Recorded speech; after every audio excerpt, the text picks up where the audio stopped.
Chers amis, Jésus est ressuscité, il est vivant. Alléluia.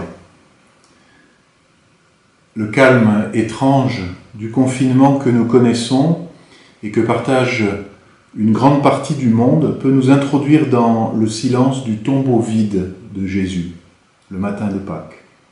C'est le mystère d'une absence qui est signe de vie. Le tombeau vide, signe de vie.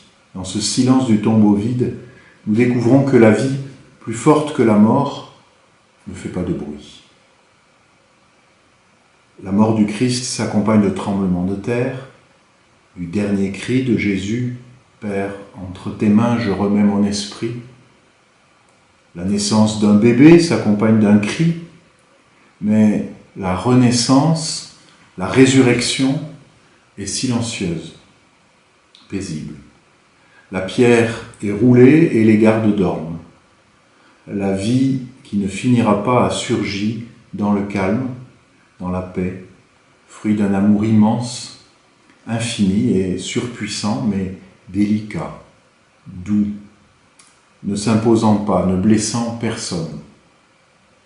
Depuis quelques jours, des jours où nous avons limité nos rassemblements et nos rencontres, les écrans ont pris une grande place dans nos vies, plus encore qu'avant.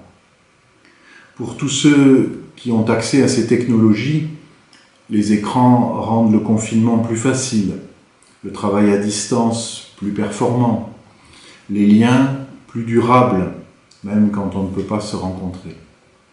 Ils permettent même de prier avec le pape ou avec telle ou telle petite communauté ou tel sanctuaire. C'est une bénédiction. Et pourtant, ces précieux écrans peuvent aussi réellement envahir nos manières d'être en relation et nos manières de prier. Cela n'est pas sans danger. En ce temps pascal, ce temps de la résurrection, ne perdons pas les occasions de prier en famille, de s'arrêter ensemble, sans écran, mais avec un psaume, un texte de l'Évangile, une belle prière, ou même une liturgie domestique structurée pour la prière en famille. Prier personnellement dans le silence, ou à quelques-uns à la maison, tous écrans éteints, ce sont des moments à ne pas manquer, à mettre en place dans nos vies, pour que la joie de Pâques, faite de la résurrection de la chair, ne soit pas une joie de façade, mais qu'elle surgisse vraiment dans notre vie concrète, là où nous vivons. Il est sûr que pour beaucoup d'entre nous, ce n'est pas évident. Prier ensemble, les membres d'une même famille, les habitants d'une même maison n'ont pas tous la même foi, ni les mêmes habitudes de prière.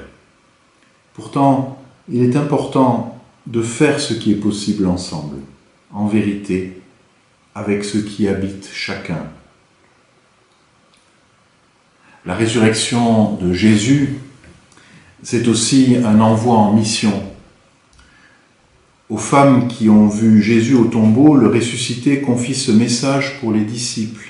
« Je vous précède en Galilée ». Et cela veut dire que le ressuscité, Jésus ressuscité, les attend dans la région appelée Carrefour des païens. Galilée, le Carrefour des païens, lieu de rencontre et de commerce, lieu obscur, lieu d'épreuve. Pâques doit nous inciter à garder surtout le souci des plus pauvres, de ceux qui ont peu de moyens pour faire face à la situation actuelle, tant parce que sur le plan des besoins élémentaires, nourriture ou autre, il manque, que sur le plan culturel, accès à l'information, aux cours à distance, aux loisirs, ou même ils ont des manques sur le plan spirituel, éloignement des aumôneries d'hôpitaux, incompréhension des plus fragiles devant les églises fermées ou vides. Nous avons vu des personnes qui ne comprenaient pas ce qui se passait. Nous pouvons tous aider un proche, un voisin ou quelqu'un d'autre à surmonter l'isolement. Beaucoup d'initiatives ont été prises dans ce sens. ne relâchons pas notre bienveillance. La crise sanitaire actuelle est symptôme d'une crise de civilisation et d'un déclin de la foi qui ne sont pas nouveaux, mais qui sautent au visage de ceux qui ne voulaient pas voir. Nous pouvons toujours être tentés de nous dire vivement que tout ça soit fini et que nous recommencions comme avant. Mais le défi consiste à recevoir le message que le Seigneur nous adresse à travers tout cela et à agir en conséquence. Ne sommes-nous pas appelés à une plus grande sobriété, à réduire le rythme de nos activités habituelles, à vérifier la qualité de nos modes de relation? Même notre relation à Dieu est interrogée.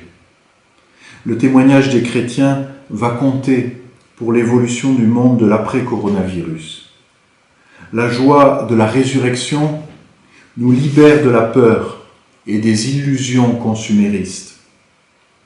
Demandons à Dieu le discernement et la force d'âme nécessaires pour mettre en pratique ce en quoi nous croyons.